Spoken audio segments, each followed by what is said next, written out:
Já estamos gravando, certo? Então vamos falar de trabalho de uma força, certo? Lembrando, pessoal, que classicamente na física do ensino médio, nós estávamos acostumados com o trabalho feito por uma força constante. É como se eu tivesse aqui um bloco que vai deslizar sem escorregar e eu vou então aplicar uma força constante. Assim a gente aprendeu lá no ensino médio. Eu tenho aqui uma força constante e esse bloco vai se deslocar desta posição até esta, onde daqui até aqui é um ΔS, e o trabalho total dessa força é F vezes ΔS. De uma maneira mais completa, nós vimos lá que o trabalho, na verdade, é o produto escalar de dois vetores. A força é um vetor e o deslocamento também é um vetor. Lembrando que o que diferencia um vetor de um escalar é que o vetor tem intensidade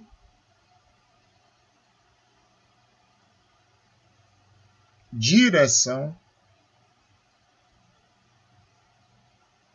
e sentido.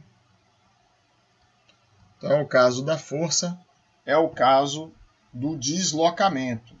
Faz diferença eu ir para frente ou ir para trás nesse caso? Claro que faz. O trabalho é positivo em uma direção, o trabalho negativo na outra direção. Então, o meu ΔS também é um vetor.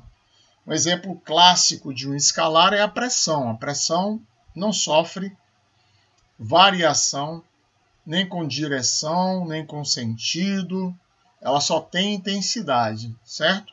Então, é a diferença entre um vetor e um escalar. Então, dessa forma, faz uma diferença se é um produto escalar. Lembrando que o produto escalar entre dois vetores vai dar um escalar. Então, o trabalho é um escalar, mas a força e o deslocamento são vetores. Então, eu tenho aqui o meu bloco de novo, que vai deslizar aqui, né, sem atrito, né, por enquanto, é um problema ideal aqui. Então, faz uma diferença essa força está assim, dessa força está assim. Certo? Então, vamos apagar essa outra força aqui. E se essa força estiver assim, e esse ângulo aqui for igual a θ, e este meu bloco agora se deslocar novamente da distância ΔS, então como isso é um produto escalar, o meu trabalho será igual a F, módulo de ΔS, vezes o cosseno do ângulo θ, que a projeção da minha força aqui na horizontal é F, módulo de F, cosseno de θ, certo? Então esse é o meu trabalho realizado por essa força, onde F, neste caso, é uma força constante, certo? Mas eu posso ter um problema diferente. Esse problema, então, seria: eu tenho o mesmo bloco aqui na condição ideal, certo? Agora eu tenho uma força, que é a direção x, digamos, certo? Eu tenho uma força que agora é variável com x, certo? Então, como é que eu abordaria este problema aqui? Continuo tendo aqui o meu ΔS, certo? Então, como é que eu vou me comportar aqui? Então, eu tenho aqui a direção x, o bloco, a força variável com x e o deslocamento, que vai de A até B. Então, o que eu vou fazer aqui? Uma ideia para aproveitar o conhecimento que eu tenho lá do ensino médio é dividir, que é a mesma coisa nesse caso aqui, que discretizar esse espaço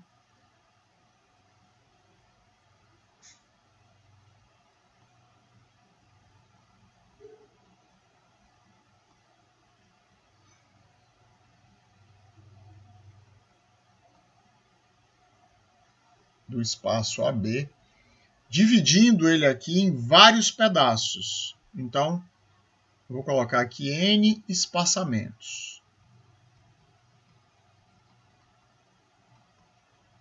Iguais ou não, tanto faz.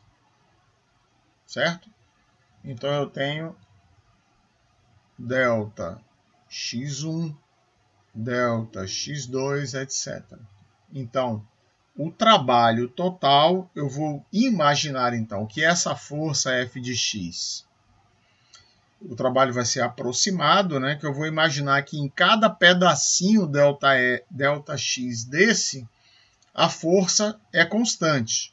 Então, eu teria o somatório de I igual a 1 até N, de F de xi vezes delta xi.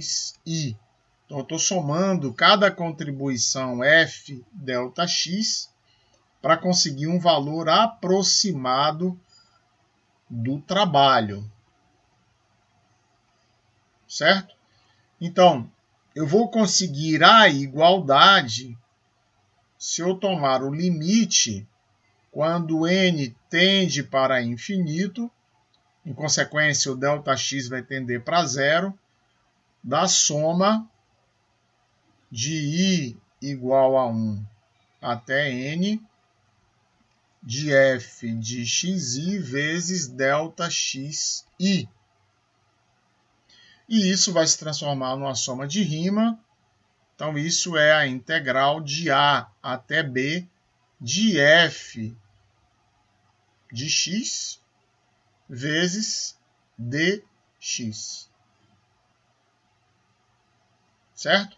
Então, a fórmula que vai me dar o meu trabalho é a integral de A até B de f dx. A rigor aqui é um produto escalar entre os dois, tá certo? Mas esse elemento aqui, na forma como eu vi aqui, que eu tenho pequenas contribuições de cada força, esse elemento aqui seria o meu dw. Que eu imagino que nesse deslocamento infinitesimal dx, a minha força não sofre variação. Por isso, meu dw é f escalar dx. Certo? Então, daqui para diante, nós vamos trabalhar com esta formulação aqui. Ou f escalar ds, né? Ok? Então, até aí, pessoal, tem alguma dúvida?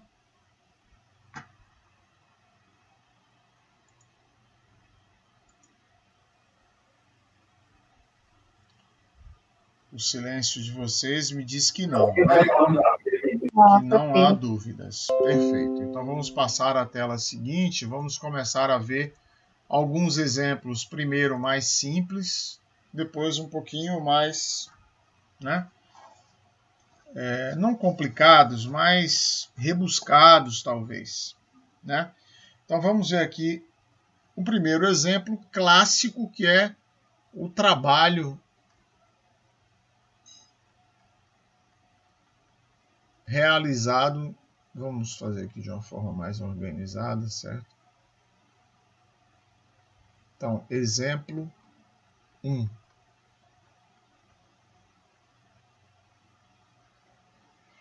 No exemplo 1, eu tenho, então, o trabalho realizado para comprimir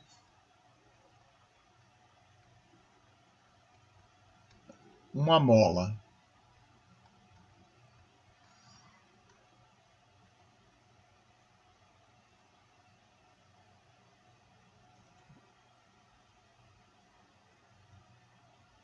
certo? Então aqui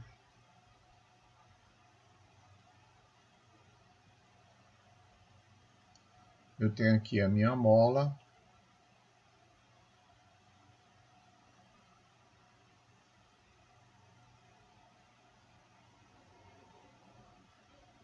Então eu vou aplicar uma força aqui para comprimir essa mola, e essa mola tem uma constante de elasticidade que chama K, é uma constante de elasticidade. Constante de elasticidade.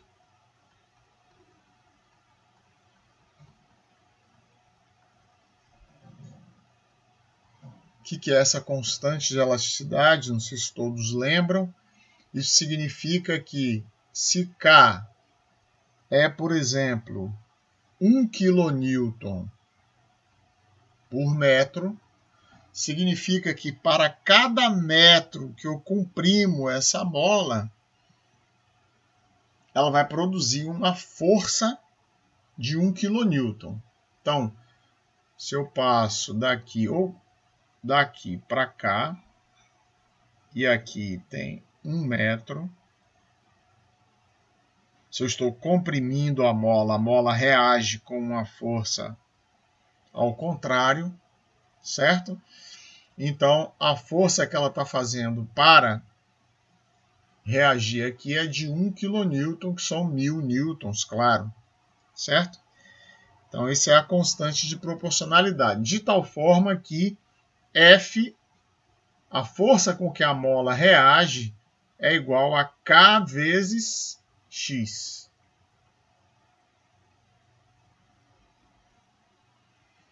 Então, se eu vou comprimindo, à medida que eu comprimo, eu preciso fazer cada vez mais força para comprimir, certo? Então, essa força é variável, tá? Até aí todo mundo compreende, né? Até pela experiência prática, né? Se eu pego uma mola, claro, não uma mola de brinquedo, né? Mas uma mola mesmo, eu comprimo essa mola, eu vejo que no início eu faço pouca força, à medida que eu vou comprimindo mais essa mola, eu vou fazendo cada vez mais força. Então, isso é da própria experiência que nós temos de manusear uma mola. Então, a força é o produto da constante de elasticidade vezes o deslocamento. Então, se eu tenho 10 centímetros de deslocamento, eu vou produzir 100 newtons. Se eu tenho 20 centímetros, eu vou produzir 200 newtons e assim sucessivamente, por conta da constante de elasticidade ser uma constante também de proporcionalidade. Certo? Então, é claro que para comprimir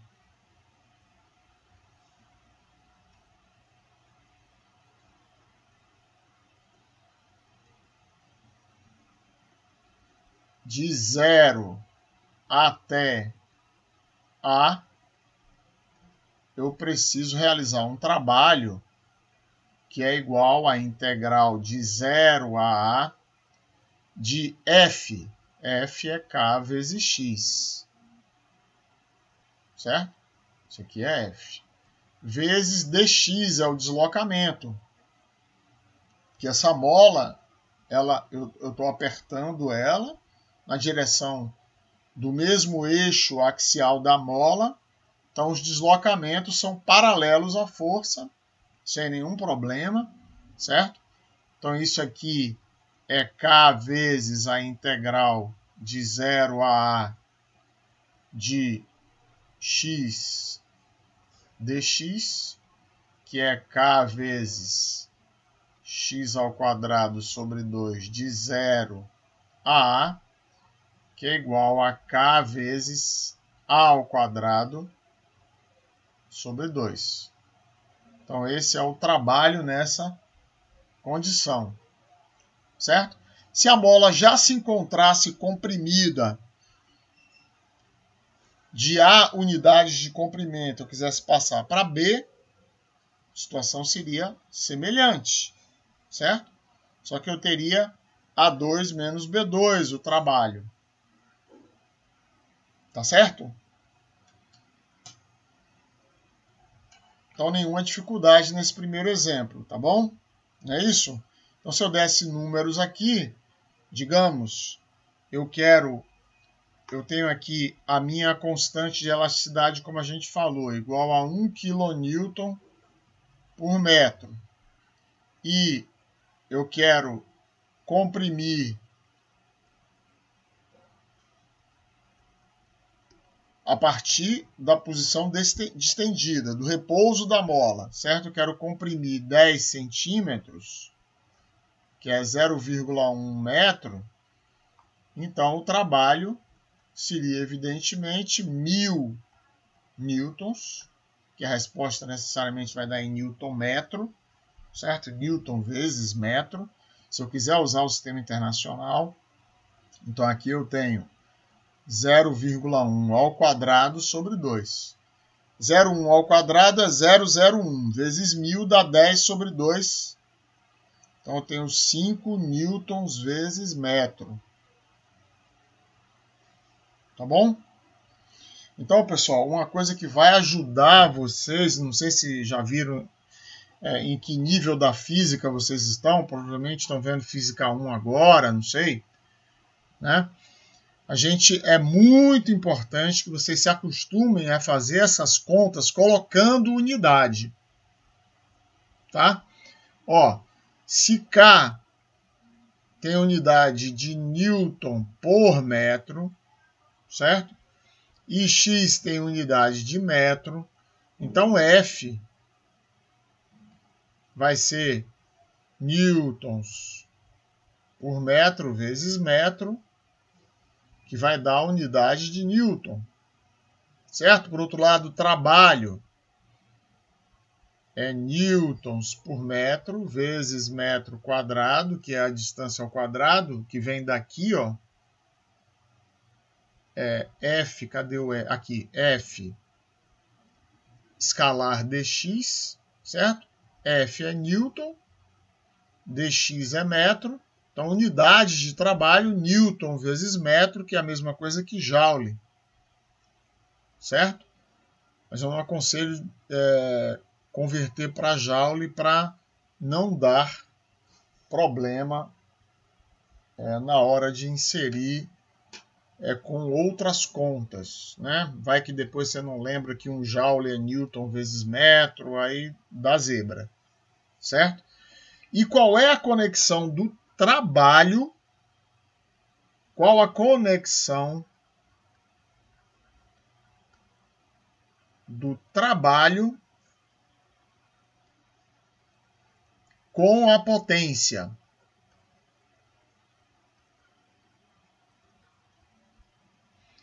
Aprendi a calcular o trabalho. Se eu quiser calcular a potência, P, digamos, é a derivada temporal do trabalho, certo? Unidade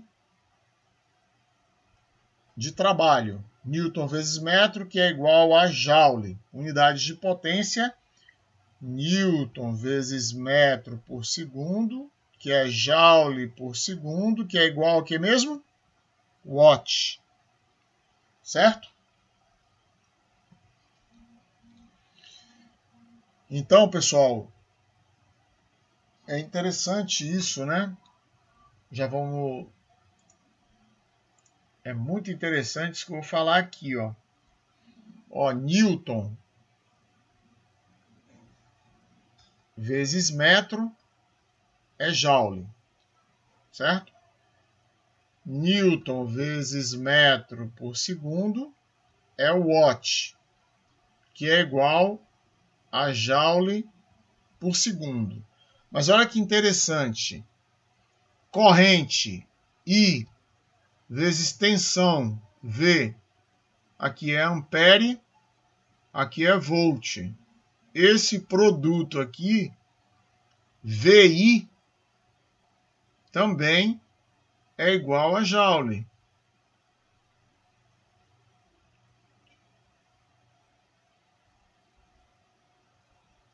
Não, desculpa. É watt. Você vê como as coisas estão conectadas aqui, que é joule por segundo, claro, não vai mudar. Tá legal?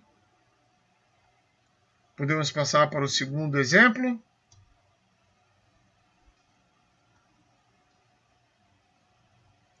Então, exemplo 2.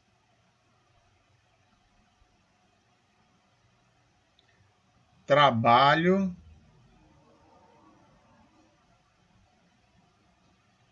realizado para mover uma carga na presença de outra.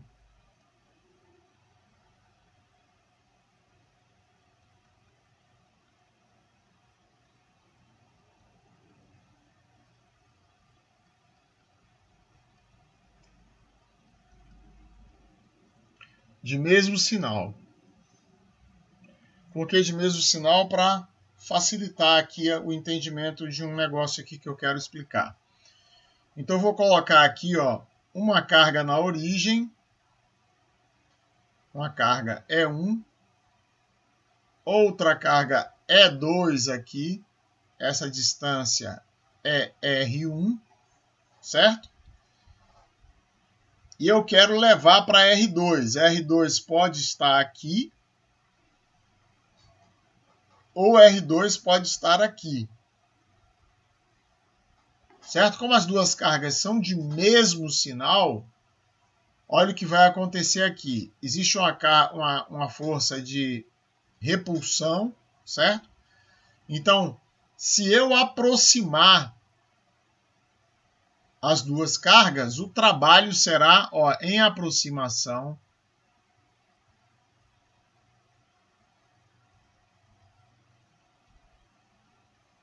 trabalho negativo, certo? No caso de duas cargas iguais, tá? Em afastamento, trabalho positivo.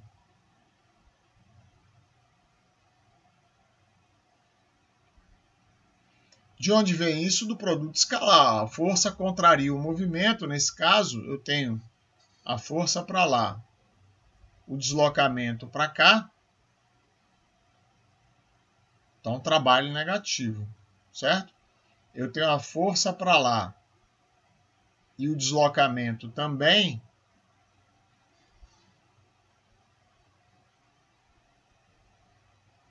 Aqui, trabalho positivo. Tá certo? Então, como que é a força de repulsão? É K, uma constante novamente. E1, E2 sobre R ao quadrado.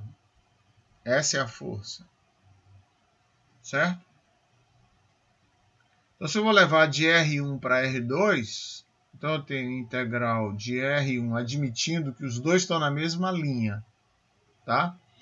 Então, de R1 para R2, de K, E1, E2 sobre R ao quadrado, dr. Meu deslocamento aqui, meu elemento de deslocamento é dr, onde essa parte aqui é a força, que depende da distância. Certo? Então, K, E1 e E2 são constantes, então fica K, E1, E2, integral de R1 até R2 de dr sobre R ao quadrado. Isso aqui é K, E1, E2 vezes menos 1 sobre R avaliado de R1 a R2, certo? K é 1, é 2, vezes 1 sobre R1, menos 1 sobre R2. Então, esse aqui é o trabalho realizado, tá certo? Então, é K, é 1, é 2, 1 sobre R1 menos 1 sobre R2. Tá todo mundo vivo aí? Aham. Ah, pô, legal. Eu gosto tanto de ouvir a voz de vocês. Professor, Calados, assim, eu fico sem saber o que está acontecendo. professor, boa noite. Pois não. O senhor pode voltar ali da onde o senhor colocou a integral de R1 e R2, K é 1 é 2, nessa parte de baixo aí, por favor? Deixa eu ver se eu conseguir entender aonde é que você quer que eu volte. Na linha do meio. Nessa daqui? Isso, aí mesmo. Vou deixar em vermelho mesmo. Fica melhor. Então, ó, você lembra que a força é K vezes E1, E2 sobre R ao quadrado, certo? Então, K é Certo. constante, E1 é constante, E2 é constante. Certo? Tanto que são escalares, né? Beleza. Então, eu botei para fora da integral. Sobrou dentro o quê? Aqui, passando para o lado de cá, aqui, ó.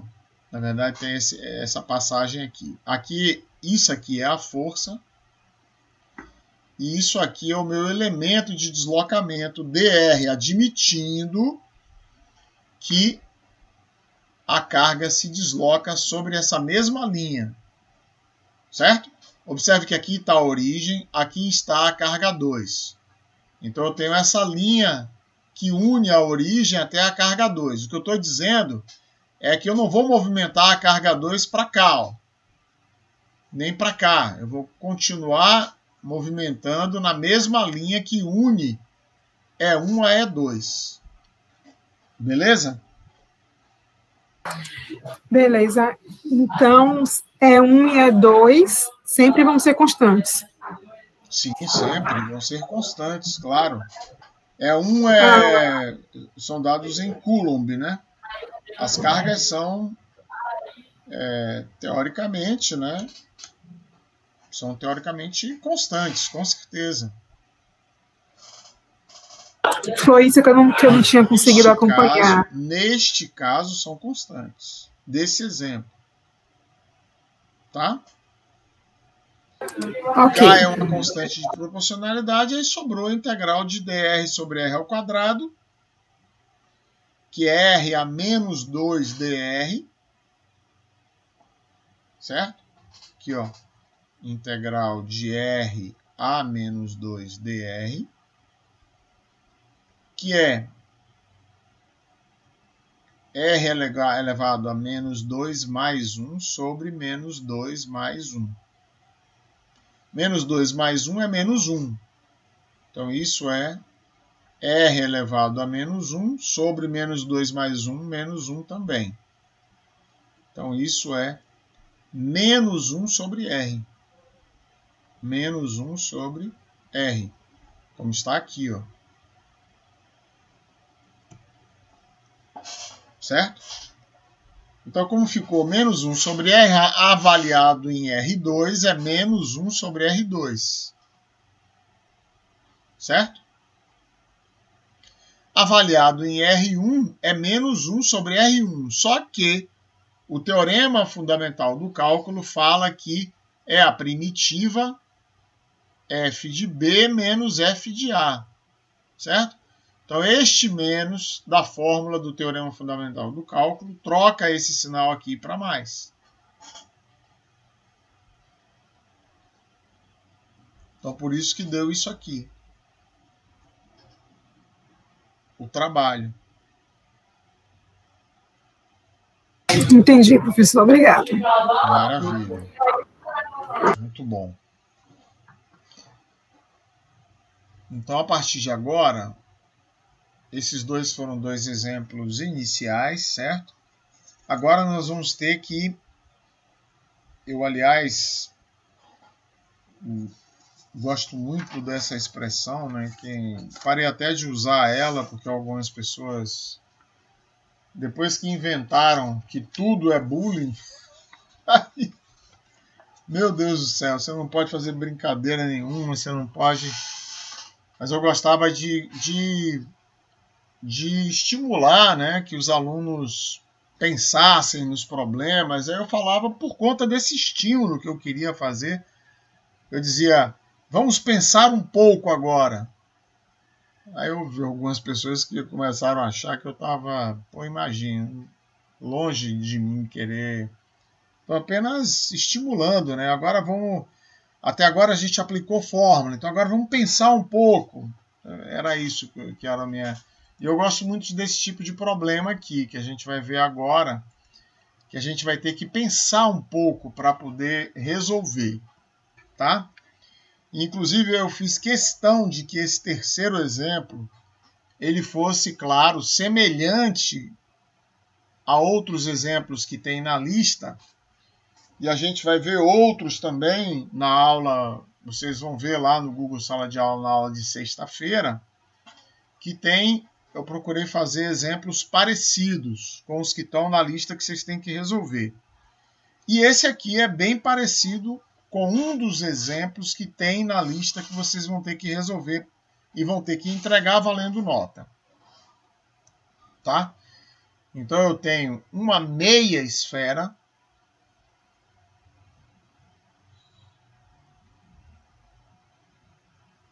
Uma meia esfera. Que está cheia de água aqui, certo? E aqui embaixo tem um pequeno orifício, eu vou abrir e essa água vai escoar. Eu quero saber o trabalho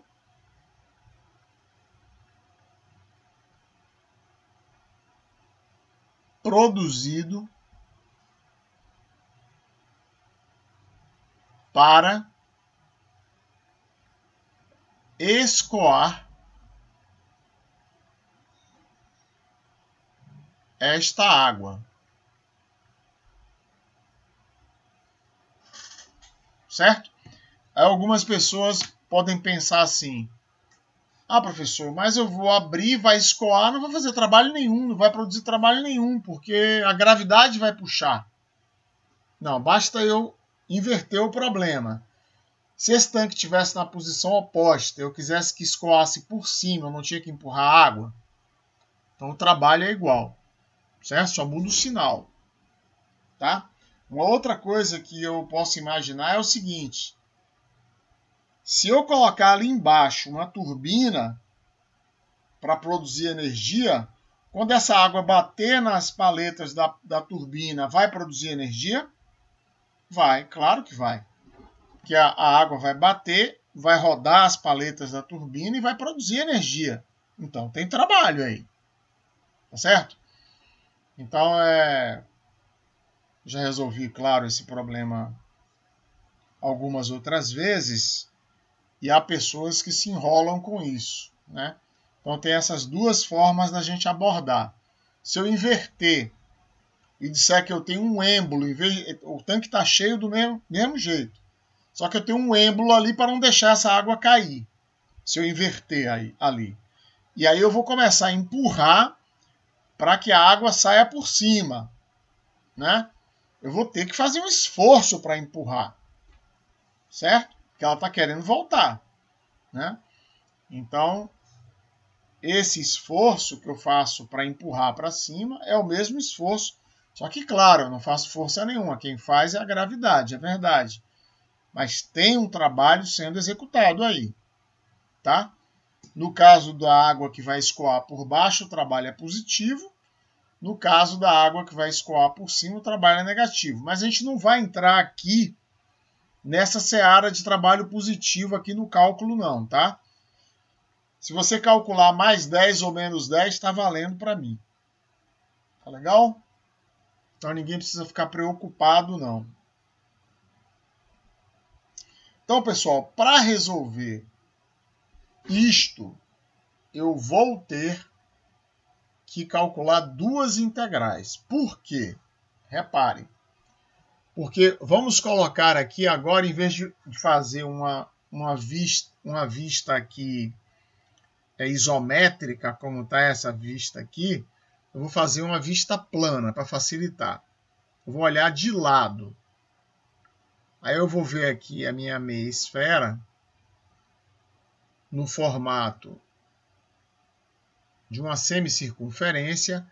A água vai sair aqui por baixo, mas me interessa agora a quantidade de água que tem aqui quando esse nível é igual a H. Tá?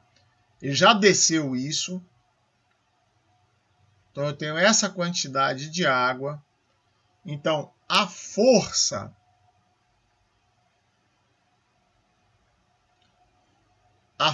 que vai empurrar a água para descer é o peso disso aqui, tá certo? É o peso. Ó, se alguém não entender, por favor, sinta-se totalmente à vontade de abrir o áudio e perguntar, tá? Então, a força que vai empurrar essa água para descer é o peso dessa água. E o peso, se eu estou no SI, no sistema internacional, que eu posso estar no sistema métrico técnico, certo? Então, ó, unidade, isso aqui não é coisa do cálculo não, tá? Mas é indiretamente importante porque evita erros, tá? Unidades, vamos botar unidades de trabalho. Unidades de trabalho no SI. No SI é Newton vezes metro. Agora, no sistema métrico técnico, unidade de trabalho é quilograma-força vezes metro, que se fala no popular de quilogrâmetro, kgm, quilograma-força vezes metro. É sempre força vezes deslocamento. Tá certo? Qual a diferença entre os dois? É que no caso do SI, essa força é ρgv. V é o volume multiplicado por ρ vezes G, que é o peso específico. Tá? E no caso do sistema métrico técnico, vai ser apenas ρ vezes V. Por quê? Faço questão de explicar isso. Unidade de ρ no SI é quilo por metro cúbico. Certo? Unidade de ρ no sistema métrico técnico também é quilograma por metro cúbico. Só que nesse sistema aqui eu não preciso multiplicar por G. Por quê? Porque no SI, o peso de 1 quilo é igual a 9,81 newtons. Não é isso? Porque o peso é m vezes g. Tá certo? Mas nesse outro sistema aqui, o peso de 1 quilograma é 1 quilograma força. Então, qual é a fórmula do peso? É m vezes g. Aí, para acertar, ele divide por uma constante, gc. Essa conta aqui, numericamente, é igual a 1. Tá? Então, por isso que o peso de 1 quilograma é igual a 1 quilograma força nesse sistema aqui. Então, eu estou calculando no SI, tá bom? Eu estou avisando isso porque, dependendo, por exemplo, professor, vi, já aconteceu isso, né, comigo. E eu acho que só faz sentido calcular no SI, porque o SI é um sistema coerente, tá? Tudo bate. E esses outros sistemas, o sistema inglês, por exemplo, é um sistema horrível, porque você tem que ficar usando constante para acertar a conta, né? O sistema métrico técnico, a mesma coisa. Então, qual é o sistema que é um sistema coerente? É o SI. Então, eu estou avisando isso porque, professor, viu esse exemplo resolvido em X lugar e a resposta dava diferente. Então, veja se a diferença não é a gravidade, certo? Se a diferença é a gravidade, então ambos os problemas estão corretos. Um foi resolvido pelo métrico técnico e o outro foi resolvido pelo internacional. Beleza? Tranquilo? Então vamos adiante. Então por isso que eu preciso, eu vou ter que o trabalho é a integral de 0 até R, certo? Porque eu não estou entrando na seara aqui agora do positivo ou do negativo, tá? Então, o trabalho é a integral de 0 a R de ρgv, que é a força-peso, vezes dH. Tá certo? Então, como eu começo aqui, para um nível H qualquer, tá? Que a força não é variável, então eu vou colocar essa força em função desse H. Então eu tenho que resolver duas integrais, uma para V, para determinar o volume variável, que ρ é constante, G é constante, quem varia aqui à medida que esse nível vai baixando é o V. Tá? Então eu vou ter que calcular o V em função desse H. Tá legal? E primeiro eu calculo o V variável, que não é o volume de uma esfera. Tá? À medida que vai baixando o nível, não é o volume de uma esfera. É um outro volume, é o volume de uma calota, que é diferente. Tá? E depois eu vou para resolver essa integral, que é a integral do trabalho. Alguma dúvida até aí, pessoal?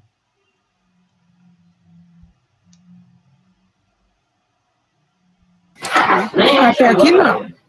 Tá tudo bem, né? Tá.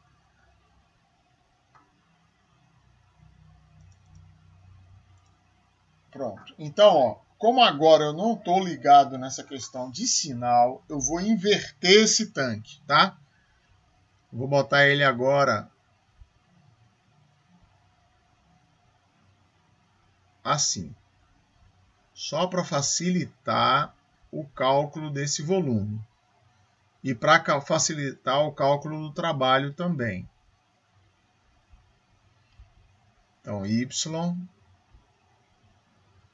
x, aqui, raiz quadrada de R2 menos x2, tá?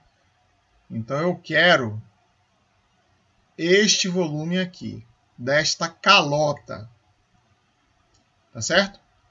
Então, quanto vale essa altura aqui? Essa altura é y, tá certo? Essa altura aqui, em contrapartida, é R, tá? Porque isso é uma semicircunferência de raio R. Então, aqui é y igual a 0 aqui embaixo. E aqui y igual a R, lá em cima. Tá? E essa distância aqui, quanto vale? Daqui até aqui, quanto vale? Alguém me ajuda aí?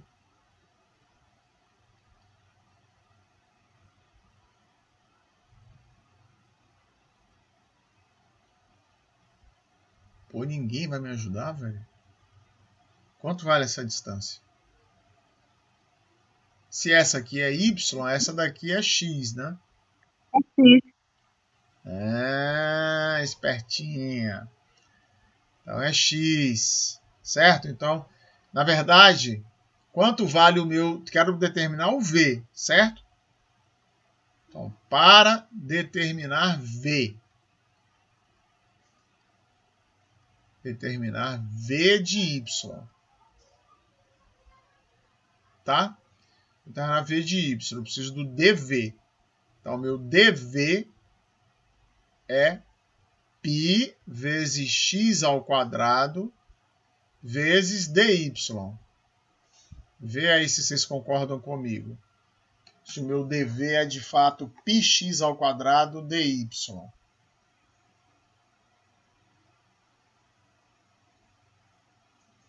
Professor, por que dy?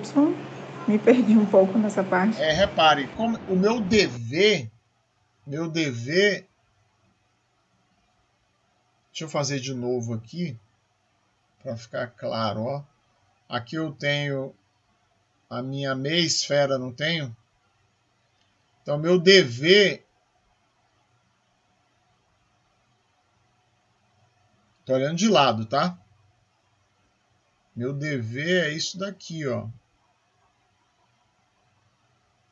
Que é como se fosse um cilindro chato. Né? É como se fosse isso aqui, ó.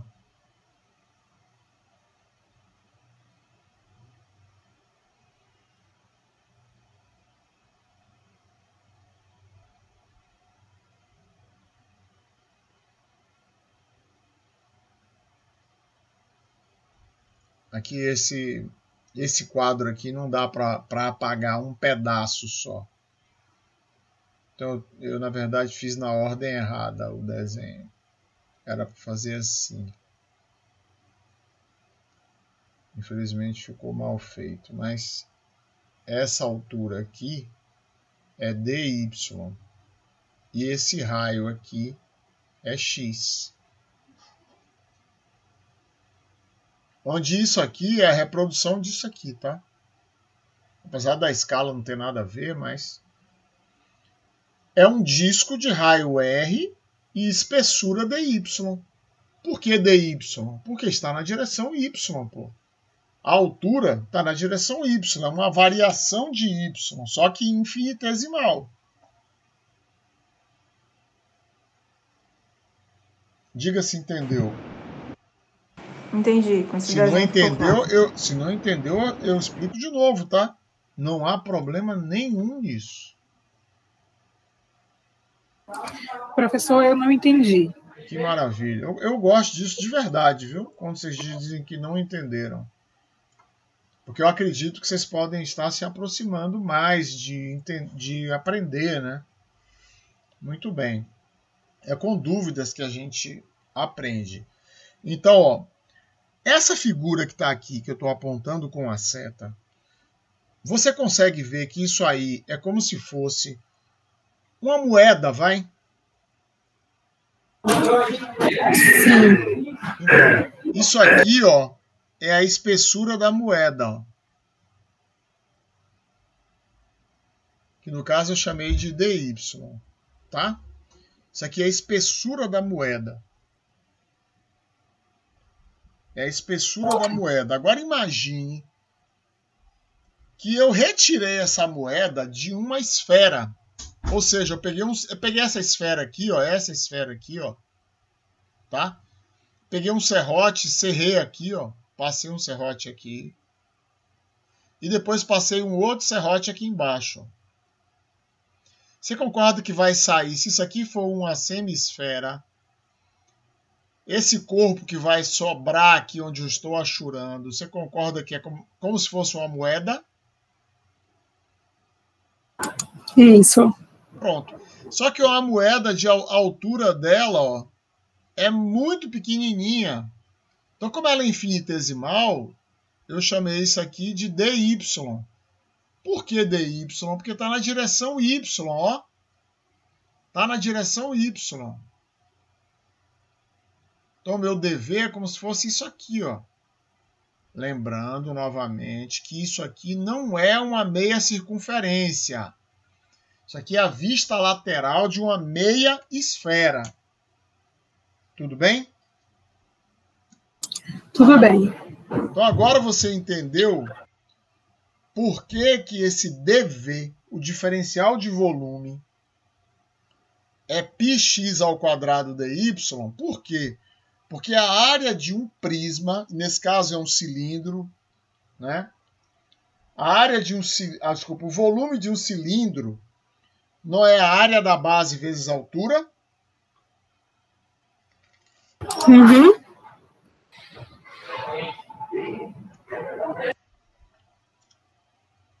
Então, a área dessa base é πr2. Só que R é igual a x. Então, por isso, a área da base é πx ao quadrado. Vezes a altura, que é dy.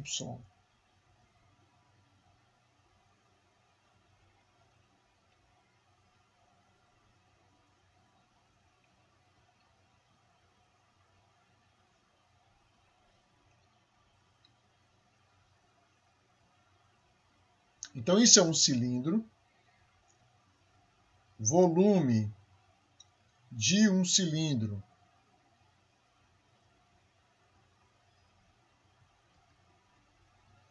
área da base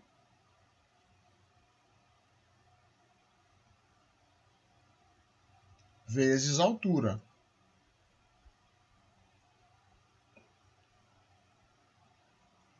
Isso aqui é área da base e isso aqui é a altura do cilindro. Ó, a altura do cilindro.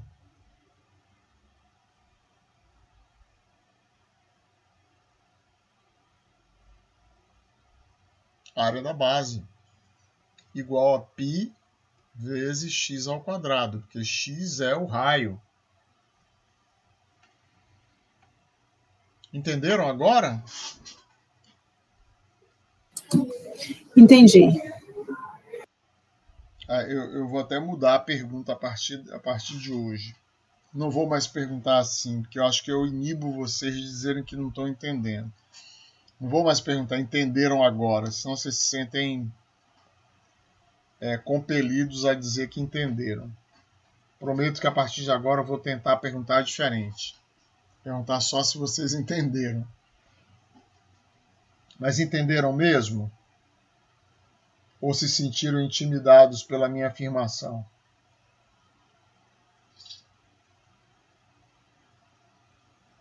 Tranquila. Eu entendi, mas vamos para frente que se eu não conseguir ver que eu realmente entendi, eu volto. Tá bom. Vou acreditar porque eu não tenho como fazer o contrário, tá? Tudo bem. Então, o meu dV, nesse caso, do volume aí do cilindro, é igual a πx ao quadrado, que é a área da base, que é uma circunferência. Lembre que a área de uma circunferência é πr2. E o raio dessa face aqui é x, como eu botei aqui, ó.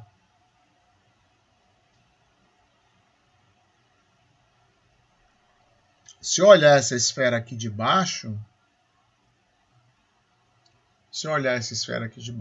eu vou ver, agora sim, vou ver uma circunferência inteira, pô. É uma meia esfera, mas aqui embaixo é uma circunferência. E ali o raio dessa parte de baixo é R. Então, dV é πx2 vezes dy. E x, assim como y é a raiz quadrada de R2 menos x2, x é a raiz quadrada de R2 menos y2. Tá? Então, o volume daquela esfera em função de y é a integral de y até R de dV. que é π, vezes x ao quadrado, que é a raiz quadrada de R2 menos y2 dy, que é integral de y até r de π vezes R2 menos y2 vezes dy, que é π vezes R2y menos y ao cubo sobre 3, avaliado de y até r. Então, V de y é, primeira conta, em r, r ao cubo menos r ao cubo sobre 3. Menos o resultado em y, que é R2y menos y ao cubo sobre 3. Então, isso aqui vezes π, né? Tudo isso multiplicado por π. Tá bom? Sendo que nesse lado de cá eu posso fazer essa conta que dá 2r ao cubo sobre 3.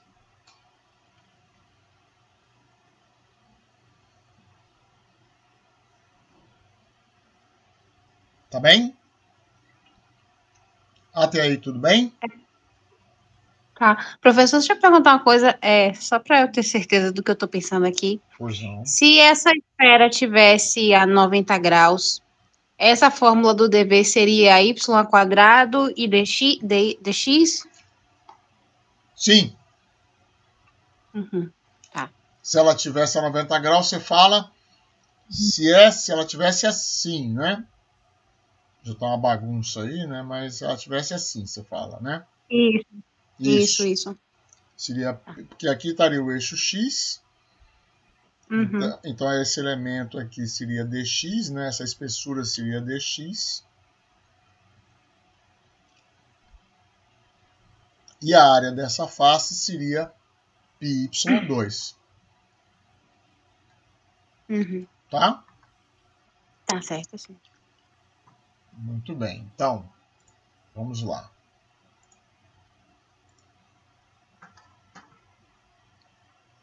Então, agora, a gente precisa calcular o trabalho. Então, meu V de y, meu V em função de y, V em função de y é igual a π, que multiplica 2r ao cubo sobre 3, menos R2y, mais y3 sobre 3. Certo? O meu V de y. Então, agora, o meu trabalho é ρgv dy, certo? Então, é integral de 0 a r de ρ, g, v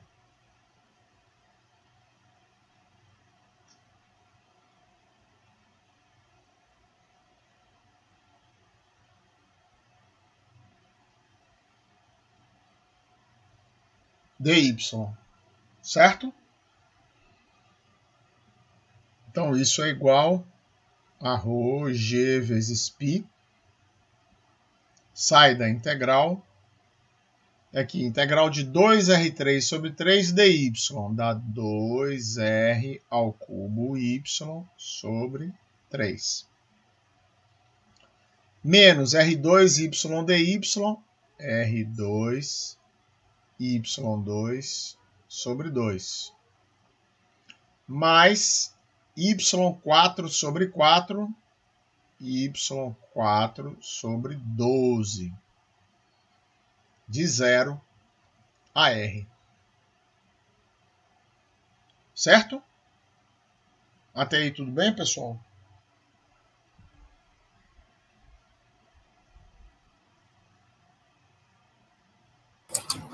Sim. Tá. Então isso aqui é igual a ρgπ vezes 12.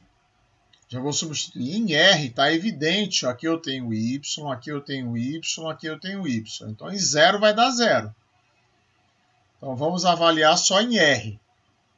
Então dá 12 por 3, 4 vezes 2, 8. 8 o quê?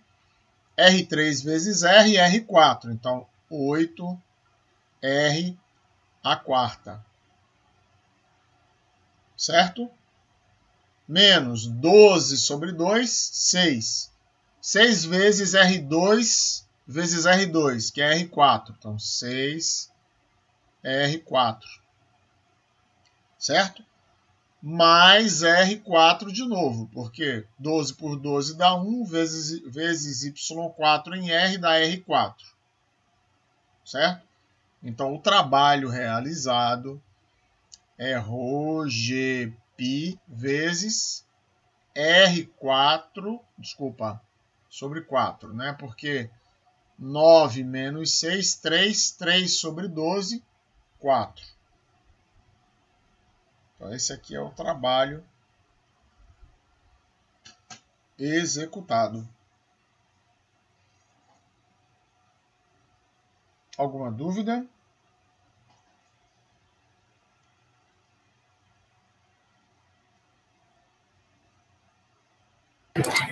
Até aqui não.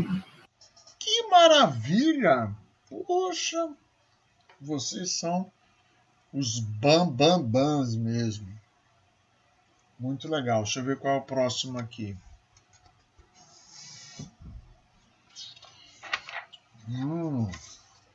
Próximo é um interessante aqui. Tem mais dois, mas é possível que a gente só consiga resolver esse. Vamos lá.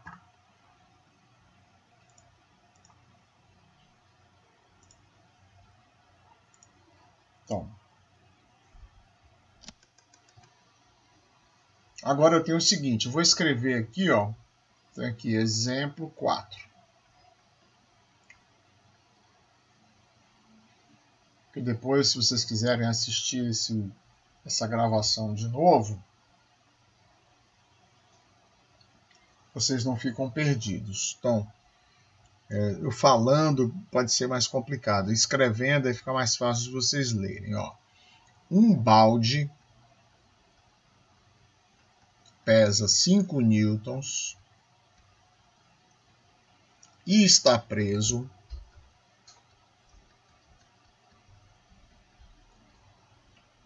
no extremo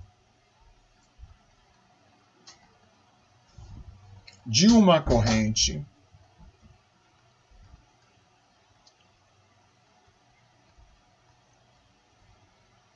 esticada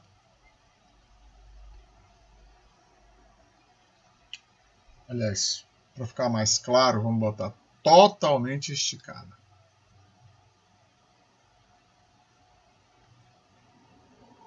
Totalmente esticada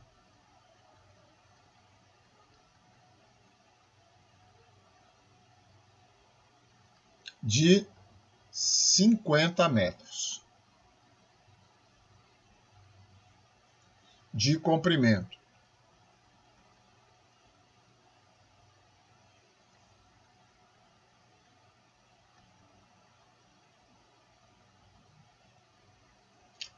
O peso total da corrente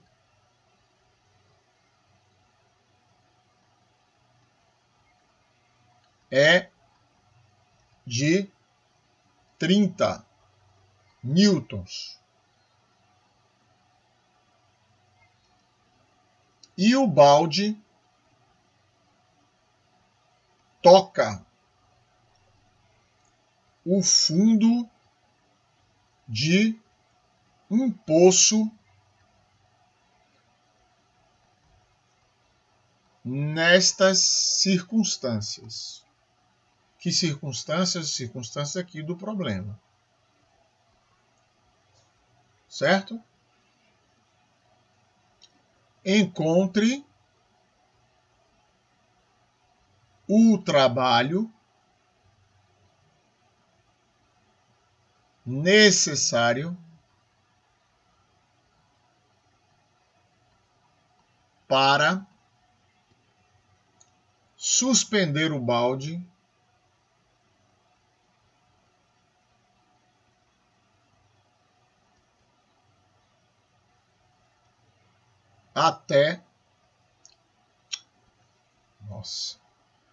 até a borda do poço.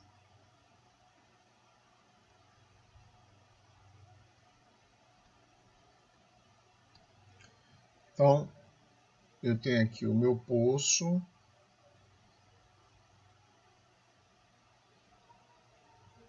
O poço. A borda do poço.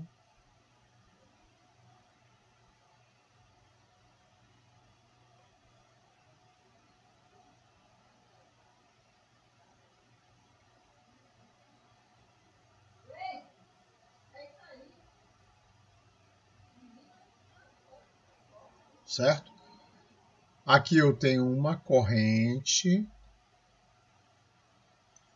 segurando o balde aqui no fundo.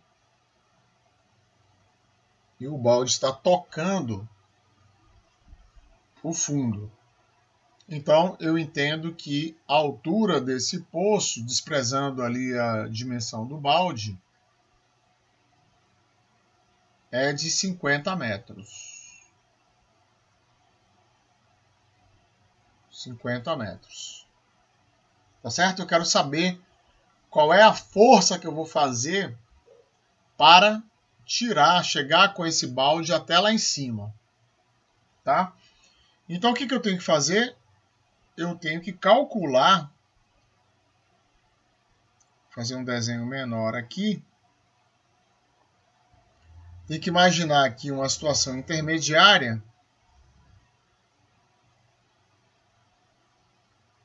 em que eu já estou aqui na metade do caminho, certo?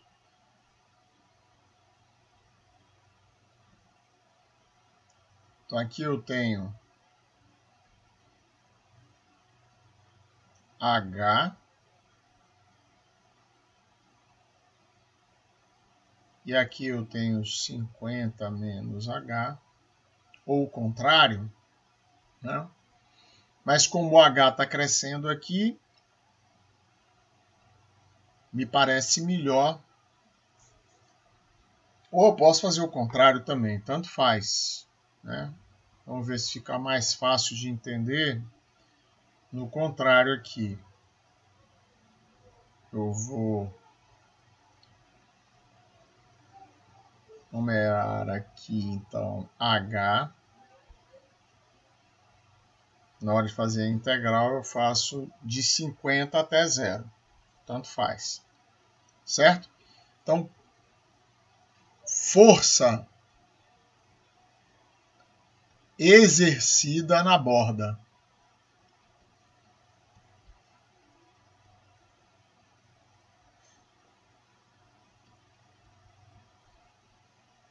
Essa corrente ela tem um peso por metro de 30 sobre 50, que é 0,6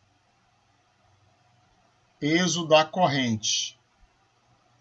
0,6 newtons por metro. Certo?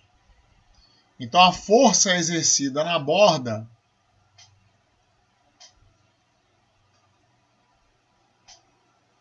é igual a 5, que é o peso do balde, mais 0,6 H.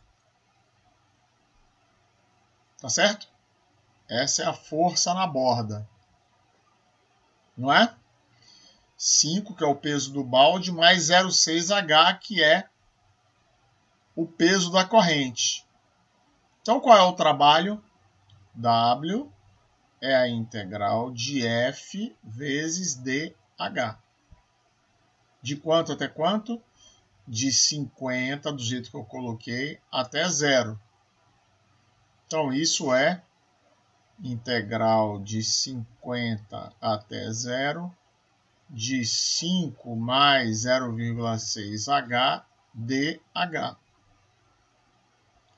que é igual a 5h mais 0,3h2, que é 0,6h ao quadrado sobre 2, é 0,3h2, de 50 até zero, que vai ser igual a 250, negativo, né? Tudo, né? Deixa eu organizar aqui. É menos 250 mais 0,3 vezes 2.500. Como eu não fiz essa conta aqui, alguém pode fazer para mim? 0,3 vezes 2.500, quanto dá? Por favor?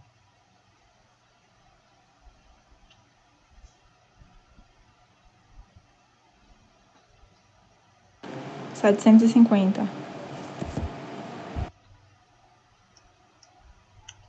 Então, olha, Newton, metro, Newton, então isso aqui menos 1.000 newtons vezes metro. Mas é como eu disse, isso aqui a gente não vai ligar para esse menos não, tá? No cálculo não vamos ligar para esse menos não.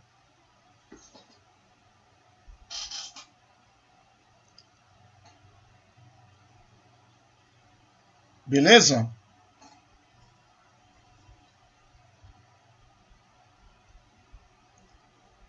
Alguma dúvida? Isso aí é bem simples, né? Quer dizer, tem umas coisinhas aí e tal, mas...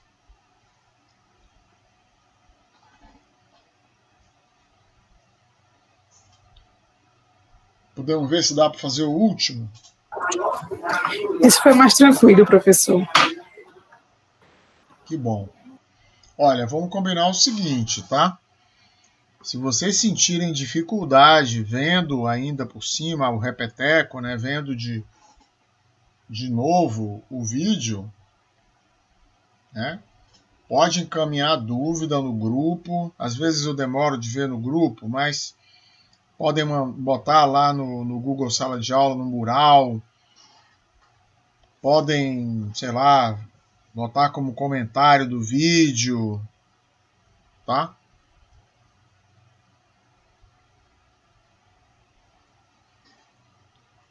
Ou então trazer para o próximo plantão, que é segunda-feira.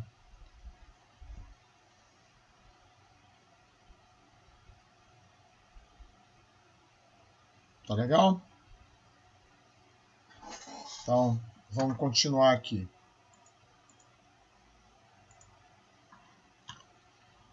Esse último exemplo aqui, como eu enquadrei, eu fiz questão de colocar ele aqui, que eu enquadrei em outras aplicações.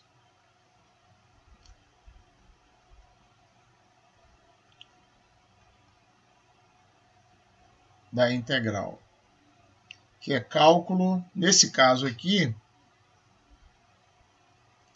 é cálculo de força hidrostática.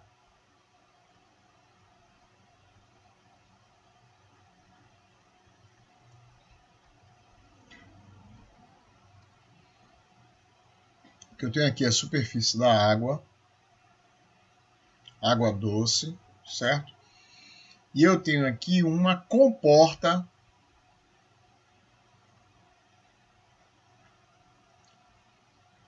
em forma de trapézio,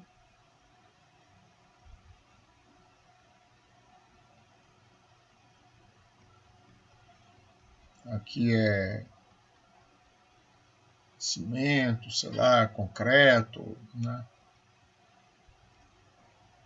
E aqui essa comporta tem 30 metros.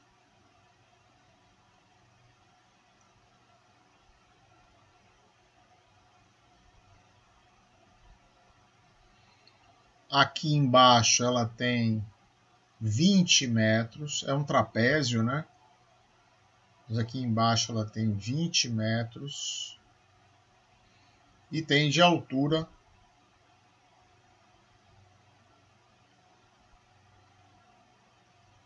8 metros, certo?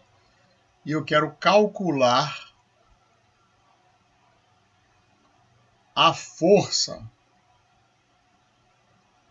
exercida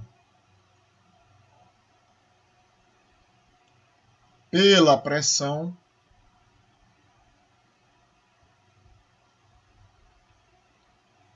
na comporta. Tá? Alguém me dá alguma ideia de como é que eu faço?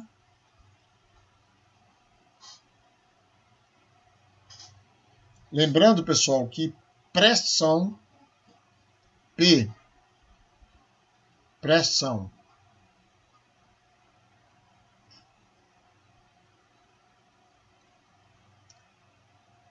é força sobre área, certo? E a pressão em função da profundidade é ρgh,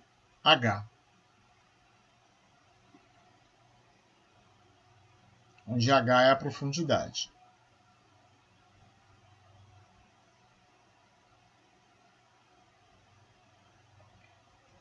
Então,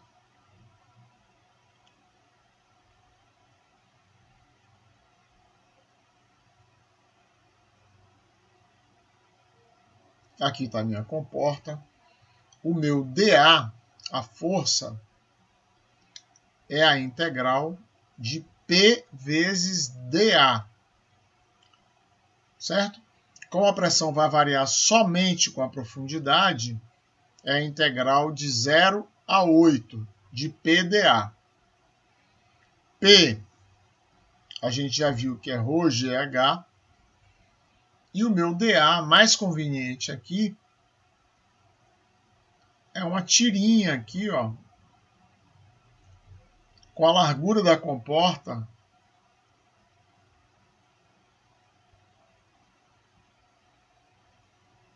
e a altura dH.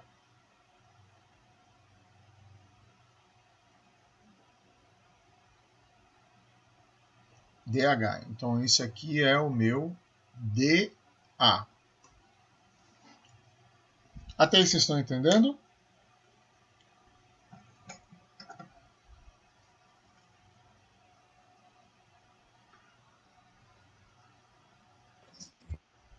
Sim, professor. Então, tá bem.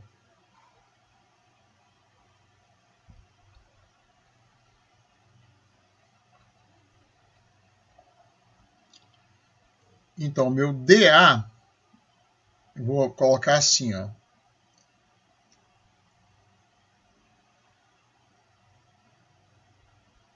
Esse aqui é o meu dA. Eu vou dizer que meu dA é L em função de H vezes dH.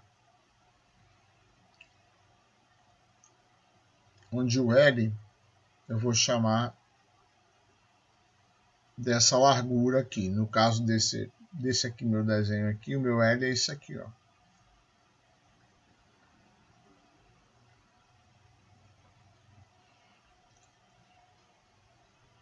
Por que meu dA mais conveniente é esse? Porque como a pressão só sofre a influência da profundidade, então ao longo dessa linha horizontal aqui, toda essa linha horizontal aqui, a pressão não varia, ela é constante. Certo? Então por isso esse meu dA é bem conveniente. Eu jamais poderia fazer o meu dA na vertical. Por quê? Porque na vertical vai variar a pressão, pô. Não tem nenhum sentido fazer na vertical. Lembre que a integral veio de uma soma de rima, que era um somatório, quando n tende a infinito, né?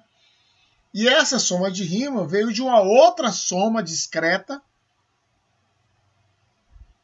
E nessa soma discreta eu estava assumindo a pressão como constante. Como em todos os outros cálculos que a gente fez aqui para aplicar a integral definida. Num primeiro instante, a gente discretiza o domínio, divide em vários pedacinhos, de tal forma que em cada pedacinho daquele eu tenho, nesse caso, uma pressão constante. Então, para que essa pressão seja constante, o meu dA tem que ser na horizontal. Então, vamos ver quanto vale a largura desse dA em função da profundidade H. Lembrando que essa dimensão aqui é igual a 20, tá? Que é a largura dessa base inferior aqui, é igual a 20. E se a de cima é igual a 30, então essa rampa aqui, que é igual à rampa de lá, porque esse trapézio é equilátero, né? Aquela rampa dali é assim, ó. Aqui é 5, aqui é 8.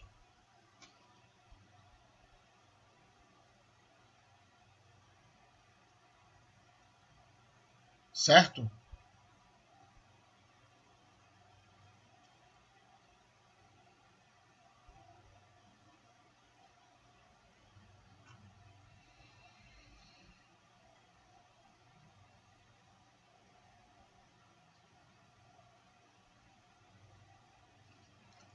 Então, ó, vamos imaginar que eu estou colocando uma origem aqui e eu quero a posição dessa reta em função dessas cotas para poder pegar essas larguras em função da profundidade, tá? Então, as alturas dessa reta em relação a esse ponto são 8x sobre 5 é igual a h, tá certo? De tal forma que quando x for igual a 5, h é igual a 8. Quando x for igual a 0, h é igual a 0.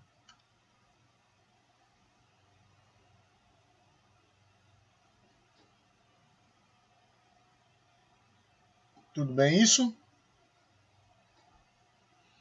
Então, se 8x sobre 5 é igual a h, significa que x, que são essas larguras aqui, ó, é igual a 5h sobre 8.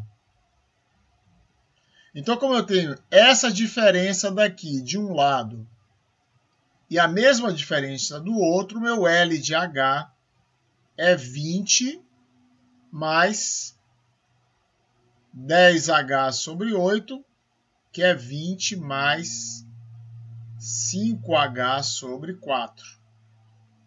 Isso aqui, então, é o meu L de H.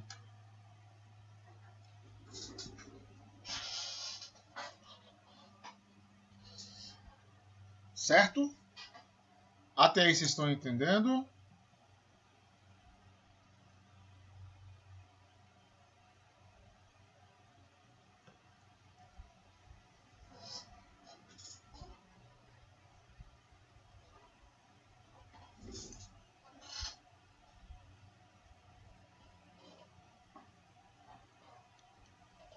Acho que sim, né? Ninguém falou nada, eu acho que sim. Então vamos lá. Vocês me torturam com esse silêncio, eu fico achando que ninguém está entendendo nada. Lembrando, pessoal, que esse dA aqui, ó, é essa fatia horizontal da comporta, essa daqui, ó.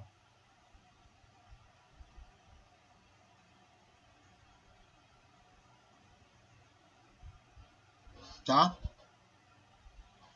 Então, F é a integral de 0 a 8 de ρ g vezes h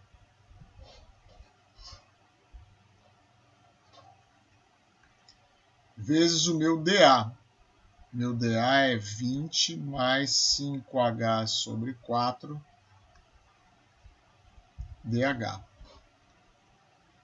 Então, essa é a força na comporta. E como é uma integral simples, ó, esse ρgh, aliás, o ρg, na verdade, porque o h é variável. O ρg pode sair e vir aqui um polinômio, integral de um polinômio.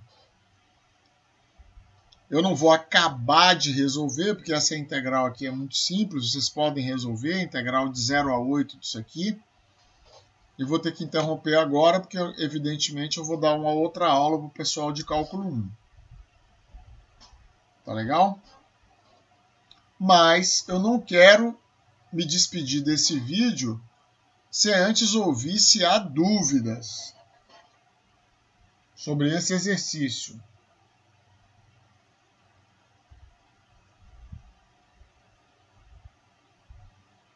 Professor, eu vou precisar rever para acompanhar com mais calma. Já estou pensando. Eu também, Bruna, vou rever novamente. Por que vocês não perguntaram no meio?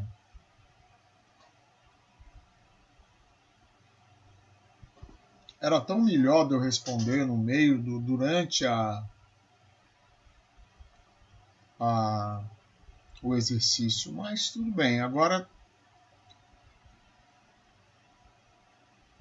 também a gente não vai ter como dar grandes explicações, né?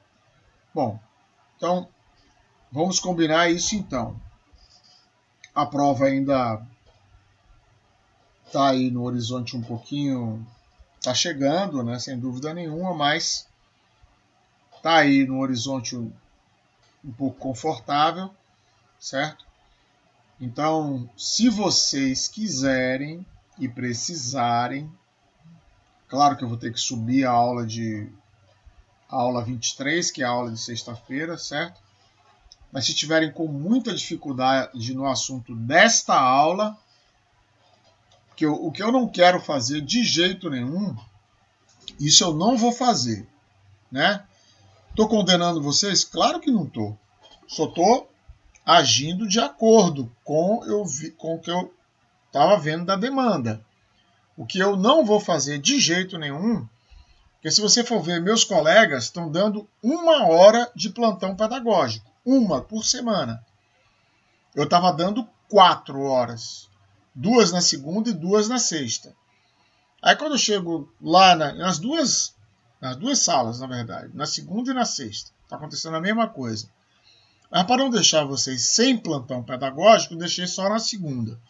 Mas o que estava acontecendo? Eu abria a sala, entrava, sei lá, no caso de vocês a turma é um pouco menor, mas suponha, entrava 10 pessoas. Ficava todo mundo calado e, eventualmente, uma pessoa fazia perguntas, certo? Ultimamente, na aula de segunda-feira, por exemplo, essa, e na anterior também, a justiça seja feita, a Marília entrou, fez várias perguntas e eu respondi as perguntas dela, certo?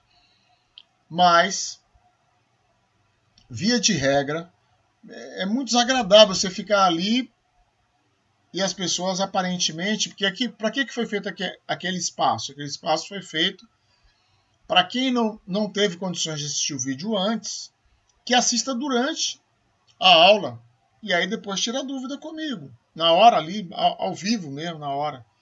E eu estava vendo que ninguém estava fazendo pergunta nenhuma, eu disse, pô, estou perdendo meu tempo aqui. E eles também, que tem que abrir ali, ficar ali e tal.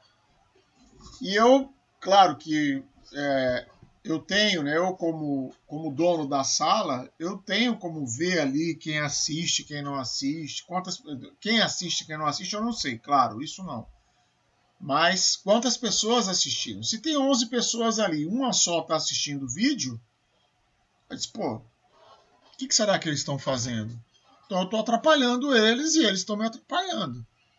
Então eu tirei o plantão da sexta-feira.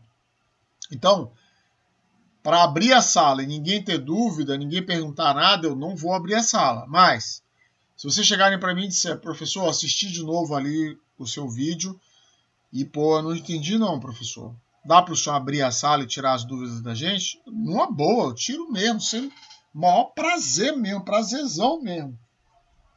Tá bom? Combinado isso? Se quiserem que eu abra a sala na sexta-feira, eu abro, não tem problema nenhum. Tá legal? Para tirar as dúvidas de vocês. Tá legal. Mesmo que haja só uma pessoa para tirar dúvida, não há problema nenhum. Eu vou lá e abro. Tá bom? Então, vamos lá que eu vou dar agora a aula de cálculo 1. Boa noite. Boa noite para vocês. Boa noite.